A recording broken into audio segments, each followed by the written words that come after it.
doctor Luis Manuel Vargas Vázquez y compañeros en general, tengan nuestro más cordial saludo de parte del Grupo 6. En esta ocasión vamos a exponer nuestra monografía titulada Método de estudio y hábitos de estudio, que consta de 5 capítulos. Como primer capítulo tenemos el método. ¿Qué es un método? Según Madeleine Grawitz, define un método como una serie de pasos sucesivos que conducen a una meta. El objetivo del profesionista es llegar a tomar las decisiones y una teoría que permita generalizar y resolver de la misma forma problemas semejantes en el futuro. Por ende, es necesario que siga el método más apropiado a su problema, lo que equivale a decir que debe seguir el camino que lo conduzca a su objetivo. Como consiguiente, tenemos los tipos de métodos. Como primer método tenemos el método inductivo. Según Mario Bunge, es el razonamiento mediante el cual, a partir del análisis de hechos singulares, se pretende llegar a leyes, es decir, se parte del análisis de ejemplos concretos que se descomponen en partes para posteriormente llegar a una conclusión. Como segundo método tenemos el método deductivo. Es una forma de razonamiento que parte de una verdad universal para obtener conclusiones particulares, es lo contrario al método inductivo. Como tercer método tenemos el método analítico. Según Gutiérrez Sánchez, lo define como aquel que distingue las partes de un todo y procede a la revisión ordenada de cada uno de los elementos por separado. Este método es útil cuando se llevan a cabo trabajos de investigación documental, que consiste en revisar en forma separada todo el acopio del material necesario para la investigación. Como cuarto método tenemos el método sintético. Es el que analiza y sintetiza la información recopilada, lo que permite ir estructurando las ideas. Como quinto método tenemos el método hipotético deductivo. Este método es el procedimiento o camino que sigue el investigador para hacer de su actividad una práctica científica. El método hipotético deductivo tiene varios pasos esenciales, como es la observación del fenómeno a estudiar, la creación de una hipótesis para explicar dicho fenómeno, la deducción de consecuencias o proposiciones elementales de la propia hipótesis y la verificación o comprobación de la verdad de los enunciados deducidos, comparándolos con la experiencia. Este método obliga al científico a combinar la reflexión racional o momento racional con la observación de la realidad o momento empírico. Como sexto método tenemos el método histórico comparativo. Nos dice que la lingüística estudia la lengua sincrónicamente, pero también diacrónicamente. Es el caso de la lingüística histórica y comparativa, que describe el desarrollo histórico de una lengua y sus cambios, así como también puede establecer comparaciones entre lenguas de la misma o distinta raíz cultural. Como séptimo método tenemos el método dialéctico. Según de Guattari y Eli, el método dialéctico se puede describir como el arte del diálogo, un debate en el que hay un contraste de ideas, donde una tesis se defiende y se opinan poco después, una especie de debate. Es al mismo tiempo una discusión donde se puede discernir y defender claramente los conceptos involucrados. Método científico. El método científico ha sido definido de diversas maneras. Algunos lo precisan como un procedimiento para tratar un conjunto de problemas, como lo dice Bunge en 1991 en su página 137. Otros lo han definido como un procedimiento racional e inteligente, que da respuesta a una serie de incógnitas, entendimiento de su origen, su esencia o su relación con uno o varios efectos. En términos generales, el método científico es inherente a la ciencia, tanto la pura como la aplicada. El método científico, no puede haber ciencia sin un método científico. El método científico, como lo mencionamos, es infiable, tampoco es autosuficiente, es decir, debe partir de algún conocimiento previo que requiera de ciertos requisitos. Las especificaciones de tema, de materia o especialidad integra una serie de 12 en todo caso. Lo importante es que mediante el método científico podemos obtener información confiable, imparcial y relevante, de procedimientos lógicos, sistemáticos, relacionados e intelectuales que permiten resolver ciertas interrogantes. En resumen, el método científico permite observar un fenómeno interesante y aplicar lo observado. Está compuesto por una serie de etapas que deben seguirse en forma ordenada y rigurosa. Por lo tanto, debe ser ordenada, debe ser analítica, reflexiva, creativa y sobre todo productiva. El método científico, en consecuencia, podemos decir que es riguroso, que la lógica estructura para su medio, para la adquisición de nuevos conocimientos. En esto también podemos tocar que tiene su propia metodología. En su propia metodología, como su nombre lo dice, estudia los métodos, en su desarrollo, en su explicación y justificación. Su finalidad es comprender el proceso de investigación y los resultados de la misma. Se pueden tener diversas características dentro de ellos, los voy a nombrar algunas. Su primera característica puede ser, no es que puede ser, sino es que es fáctico. ¿Qué quiere decir cuando es fáctico? O sea, se ciñe a los hechos, debe ser, o sea, demostrado. Se vale a la verificación empírica. En esto quiere decir que tiene una confrontación con la realidad, o sea, debe ser aplicada en la realidad. Es autocorrectivo. ¿Qué quiere decir con esto? Que todo va a ir rechazándose o ajustándose a las propias conclusiones. Cosas que no tienen nada que ver, va a ir siendo rechazadas y al final vamos a llegar a una conclusión como un resumen. También nos dice que es progresivo. Sus conclusiones son infalibles ni finales. Ignora el hecho aislado, o sea, quiere decir que sus formulaciones son de tipo general. Es didáctico, nos quiere decir que con este nos permite plantear, discutir y volver a plantear un problema investigado. El objetivo, como todos sabemos que en una investigación hay un objetivo. ¿Qué es lo que buscamos con el objetivo? Con el objetivo buscamos la verdad fáctica sin tomar en cuenta los valores y las creencias del científico. Diferencias entre método y metodología. Como tú puedes comprender, hay unas ciertas diferencias entre ellos porque no todo es lo mismo. En ciertos estudios de políticos publicados en su novena época, entre enero a abril del año 2013, de su página 81 al 103, nos dice que si el conocimiento científico es objeto de producción, implica que hay formas de generarlo con base a la reflexión. Esto implica que es un proceso para producir conocimientos con los métodos de investigación, entendidos con herramientas que posibilitan indagar, un ejemplo es esclarecer y categorizar segmentos de la realidad como se han definido como problemas. Los métodos de investigación pueden valorarse como un conjunto de procedimientos ordenados que permiten orientar a la dureza de la mente para descubrir y explicar una verdad. Su utilidad consiste en que tienen de orden para convertir un tema en un problema de investigación y llevar al cabo la apreciación de la realidad. En esta operación, el método permite simplificar la complejidad de seleccionar elementos más significativos de un problema, en fin, proceder a su estructuración conceptual, explicación casual. La importancia del método consiste en que está dotado de propiedades cognitivas que permiten el abordaje ordenado de una parte de la realidad y que depende del sujeto conscientemente la utilidad de que pueda obtener o conseguir a través del trabajo de investigación el posible esclarecer de lo antes lo que no se conocía, ¿no? La aplicación del método no depende de sí mismo, sino del sujeto conocente, el cual con su libertad valorativa elige el objeto de estudio de investigar. O sea, tú eres libre a escoger el tema a lo que quieres estudiarla e investigarla, ¿no? También nos dice que el significado del método consiste en trabajo de investigación, no en la actividad que se lleva a cabo, sino en el orden y secuencia. En todo caso, todo trabajo de investigación es complejo porque no admite el conocimiento ordinario.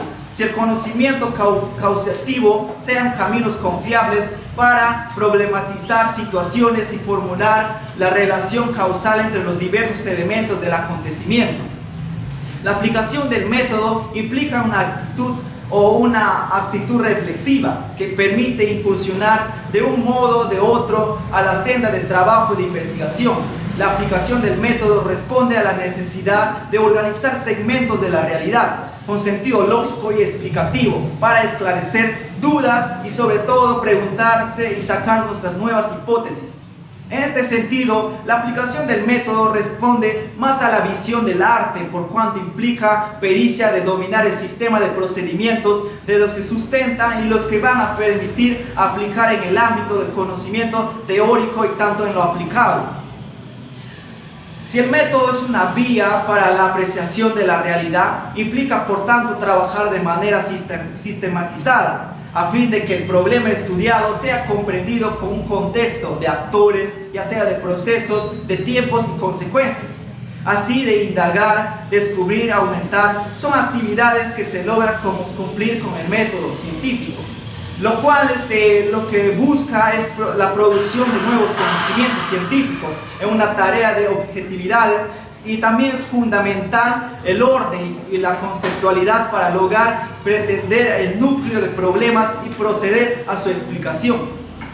La utilización del método es factible, no solo sus categorías normativas, también sino mediante conceptos operacionales que permiten medir los hechos, situaciones, acontecimientos que han definido que el problema sea una investigación. Conectar el ámbito normativo con el ámbito de lo empírico es posible conseguirlo con el uso del método. La conexión entre el procedimiento y la realidad se escribe como la visión de cómo aplica el método para generar el conocimiento relevante. Con el uso del método es viable asociar elementos conceptuales, los cuales van a ser factibles a que aluden a la necesidad de trabajar con datos empíricos. En este sentido, hay muchas o también conocidas dos maneras de situar la utilidad del método en la generación del conocimiento científico. Uno se relaciona con las cuestiones teóricas que aluden a la orientación y a la abstracta y a la lógica, relacionada con el trabajo en el pleno de cimientos y estructuras disciplinarias, un campo de estudio, sin tener enclarecimiento empírico con la realidad. En caso de las teorías que se caracterizan por su articulación de proposiciones universales que tienen valor explicativo y sobre todo predictivo. Otro se relaciona con la producción del conocimiento empírico, que se relaciona no solo en una parte de la realidad, sino también considerado la experiencia sujeta cognoscente para trabajar con hechos o situaciones factuales. En este caso, los datos que se producen fortalecen la visión normativa en un problema de estudio y logran a la vez producir evidencias a través de reglas y procedimientos que permiten la captura de información relevante que después da lugar a la construcción de nuevos argumentos. El nexo entre la visión normativa y la visión empírica es fundamental en el conocimiento científico, ya que este puede ser moderno, la cual indica que la aplicación de conocimientos nos da a entender y solucionar problemas por parte de logros que consiguen la utilización del método.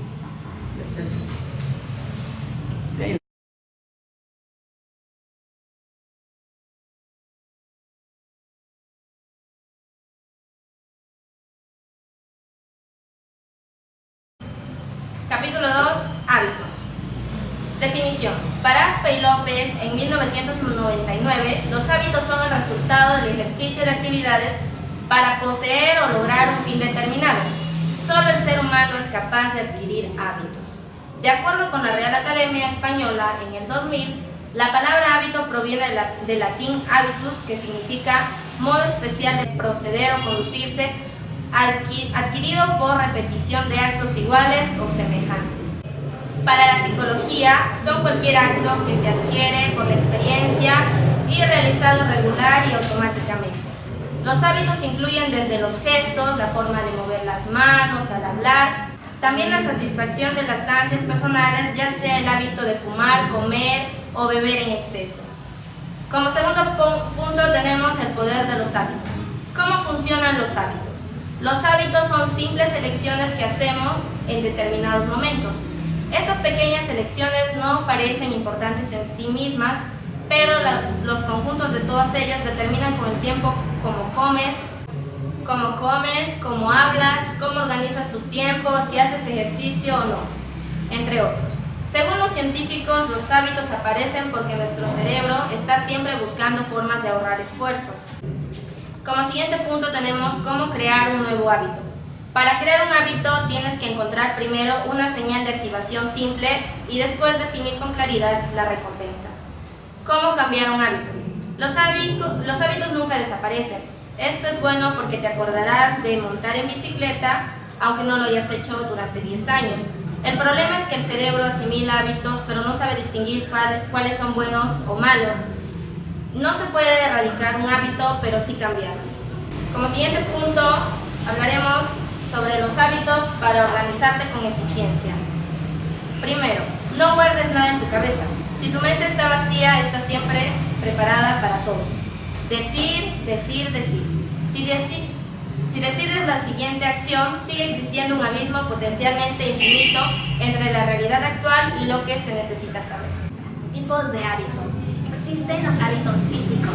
Se trata de hacer algo que mejore tu salud física. Es decir, en lugar de pasar 2 horas viendo la televisión o revisando tus redes sociales, podrías tomar un paseo de 30 minutos o hacer ejercicio. Otro de los hábitos son los hábitos afectivos. Cuando tienes que querer a alguien, sea por lazos de sangre, costumbre o porque la sociedad lo manda. Los hábitos sociales son cosas que nos hace habitualmente en tu vida diaria, pero si cuando estás en una reunión de amigos, como por ejemplo, los hábitos morales, nos hace sentir bien, son diversas y se nos presentan en el día a día, como el tráfico, las fechas de entrega y la gente difícil. Por ello, debes intentar rodearte de personas que te inspiren y mejoren tu humor, y no de aquellas que te depriman o te hagan sentir mal. El hábito intelectual es el cumplimiento de un deber y de ser mejor persona. El alumno debe potenciar y afinar sus capacidades intelectuales y lograr ser mejor estudiante intelectualmente maduro. El hábito mental es cuando se intenta aprender algo nuevo todos los días. El hábito de higiene son esenciales para mantener tu salud. Los hábitos costumbristas son un conjunto de costumbres, de prácticas que se forman en general cuando una persona hace algo de la misma manera y en el mismo lugar una y otra vez hasta que lo realiza automáticamente, sin esfuerzo o planeación. Y por último tenemos a los hábitos saludables. Puede ser definido como un conjunto de acciones que se siguen con un orden, que su resultado es favorable para la salud de aquel individuo que las practique.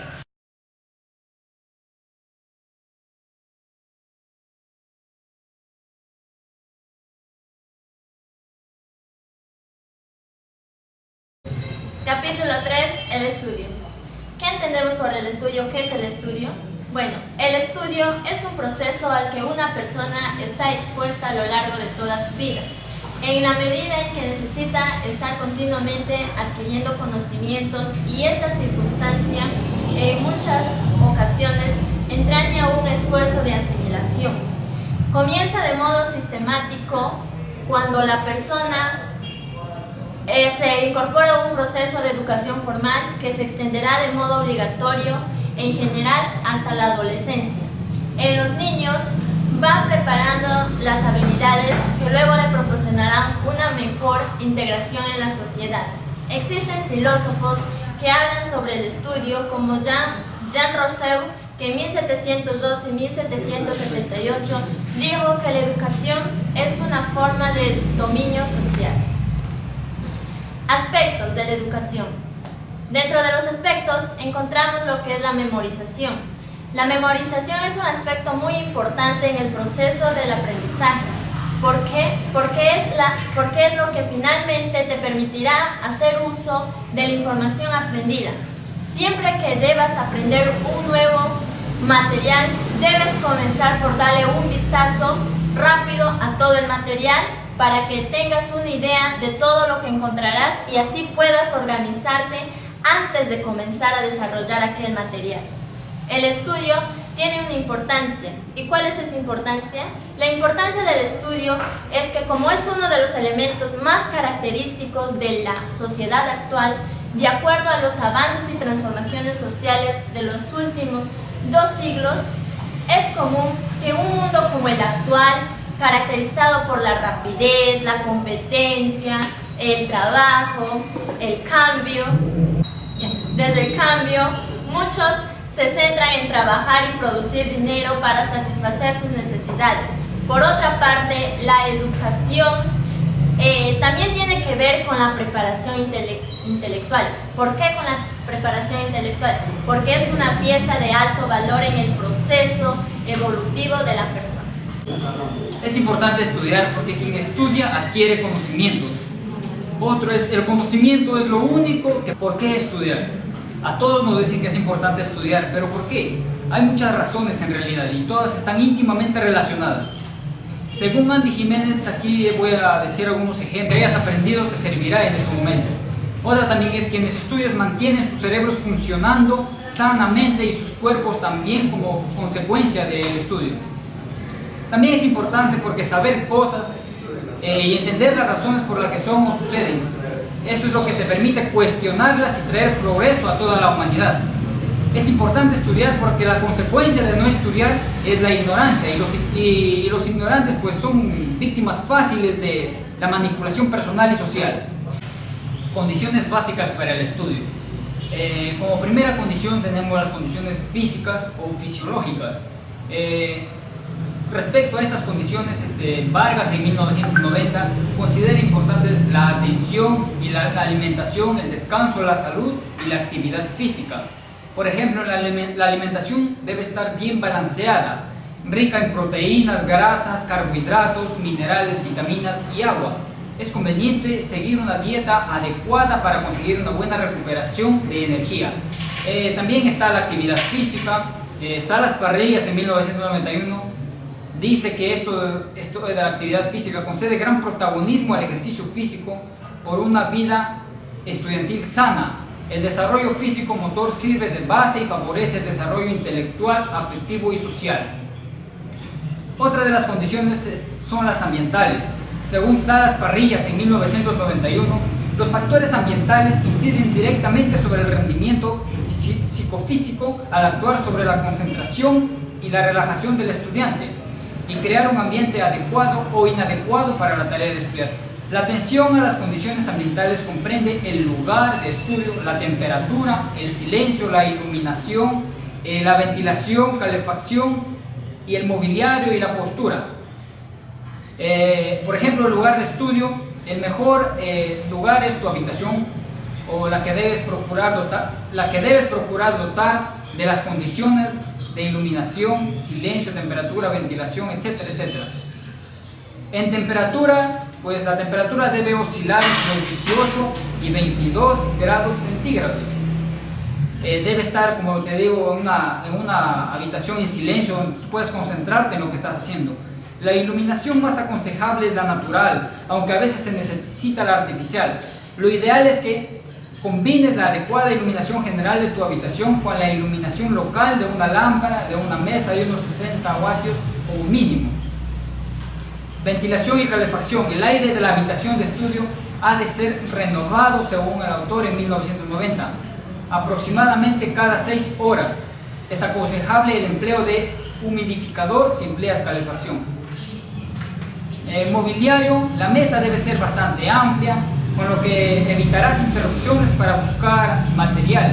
La silla debe tener una altura que permita mantener los pies en el suelo, las rodillas dobladas y las piernas formando un ángulo recto. Otra de las condiciones es las mentales o psicológicas. Entre estas condiciones, Vargas en 1990 distingue el autoconocimiento y la serenidad. El autoconocimiento tiene como finalidad apreciar la sencillez, la capacidad intelectual. Es importante descubrir las propias capacidades y el tipo de memoria predominante en uno mismo, sea esta visual, auditiva, verbal, motora, mixta, sintética o analítica. Una vez descubiertos, el rendimiento será mejor. En cambio, la serenidad dice que es el dominio de la imaginación, el equilibrio en los afectos, el control en la voluntad es necesario para mantener una armonía las facultades del individuo. Otras condiciones son las materiales.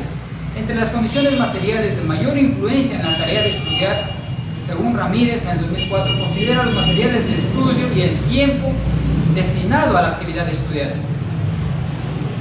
Maggie en el 2009 dice que debes planificar el tiempo de estudio, la materia que es preciso estudiar en un momento dado. El objetivo que persigues en una sesión de estudio debe organizar las cosas para conseguir todo lo que planificas. Con una planificación eficiente puedes llevar a cabo más trabajo en un espacio de menor tiempo. Salas Parrillas opina que la cantidad de tiempo diario dedicado al estudio dependerá de las tareas a realizar durante la semana, pero cree que se deben estudiar como mínimo 2 horas diarias, todos los días laborables, que se puedan emplear para revisar apuntes, llevar el día a las asignaturas, repasar, mirar en el libro, en el tema que se ha dado en la clase, en el siguiente, etc. La programación diaria, opina, debe ser flexible. Un día puedes permitirte no estudiar o dedicar menos tiempo al estudio, pero la programación semanal debe corregir ese desajuste y conseguir entre las 15 y las 21 horas semanales de estudio. A continuación voy a decir algunas ventajas que trae la planificación del estudio. Ahorra tiempo y energía, crea en ti un hábito de estudio, racionaliza la cantidad de tiempo que dedica al estudio y al esparcimiento personal. A través de él controlas tu rendimiento y puedes modificar tu esfuerzo para adecuarlo a las necesidades del momento. Evita largas sesiones de hoy y la noche anterior al examen. Salas Parrillas en 1990 advirtió que pues, no es bueno estudiar después de las comidas, puesto que hay menor concentración debido a la somnolencia producida por la misma.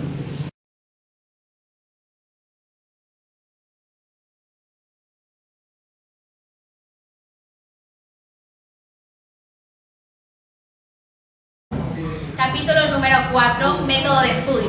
Definiciones.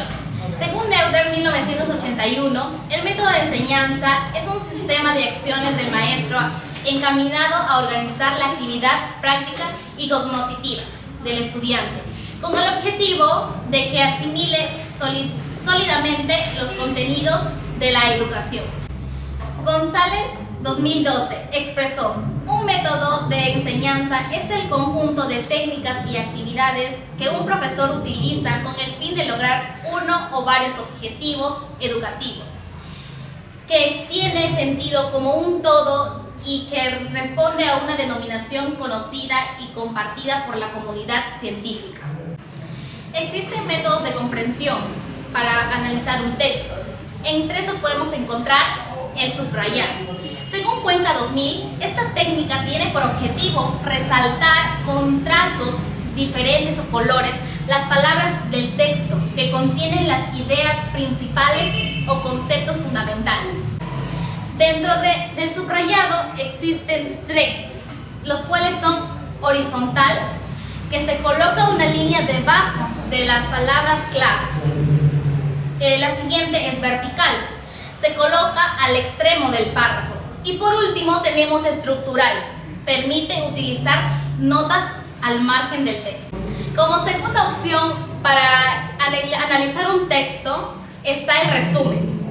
Bernardo 2000 define que es una de las técnicas más utilizadas por el estudiante, pues orienta al sentido y comprensión del texto que analiza. Muchos aún consideran que el resumen es la sumatoria de las ideas principales de un texto, ordenadas con lógica y coherencia. Su objetivo es reducir el texto a la información fundamental con respecto fiel a las palabras del autor. Esta técnica es considerada como una de las más sencillas y por tanto las más apropiadas en las primeras etapas del estudio. Un buen resumen no debe exceder más del 30% del texto original. Hay algunas condiciones para poder hacer un buen resumen. Incluir todo lo importante, prescindir de explicaciones, respetar las ideas del autor y debe ser breve y presentar un estilo narrativo. Método de Stato, también conocido como método PQRST o EFGHI. Este método enseña a aprovechar con más eficiencia la mente de los estudiantes, ayudándolos a lograr un máximo grado de aprendizaje. Las técnicas que enseña no son muy complejas ni pesadas. Al contrario, son muy sencillas y accesibles a cualquier mentalidad y aplicadas a todos los campos de estudio. Thomas Staton, creador del método denominado en inglés PQRST y en español EFGHI, donde cada letra representa la inicial de las palabras que describen la fase del método. Como primera letra significa examen preliminar. Leer cuidadosamente el título de la obra o capítulo que vas a estudiar. 2. Formularse preguntas. Se basa en preguntas y respuestas. Nosotros mismos debemos preparar nuestro estudio con nuestras propias preguntas correctas. 3. Ganar información mediante la lectura. En general, 2 formas de leer, en voz alta y en silencio. La más eficaz sería en voz alta, porque ayuda a una mejor memorización para nuestro aprendizaje. Hablar para describir o exponer los temas leídos. Al terminar de leer un capítulo o subtítulo, debes cerrar el libro y repetir los conceptos con tus propias palabras para ver si entendiste. 5. Investigar lo aprendido. En esta etapa se debe realizar de forma oral un autoexamen de lo aprendido.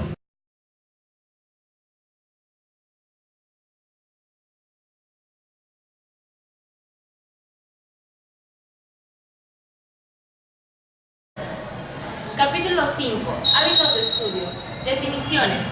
Según Sánchez 2002, el hábito de estudio son modos constantes de actuación con que el estudiante reacciona ante los nuevos contenidos para conocerlos, comprenderlos y aplicarlos.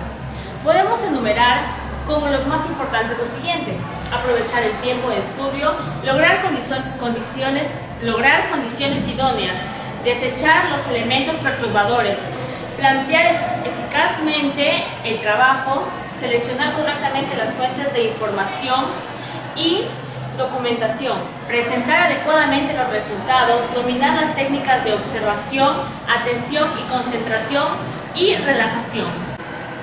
Para Velázquez, 1961, el hábito es una conducta adquirida por repetición y convertida en un control automático, en tanto que la memoria y los instintos son formas de conservar el pasado. Las fases de hábito son la formación y la estabilidad. La primera se refiere al periodo de adquisición y la segunda al lapso en que ya se ha conseguido y se realizan los actos de manera fácil y automática. Importancia.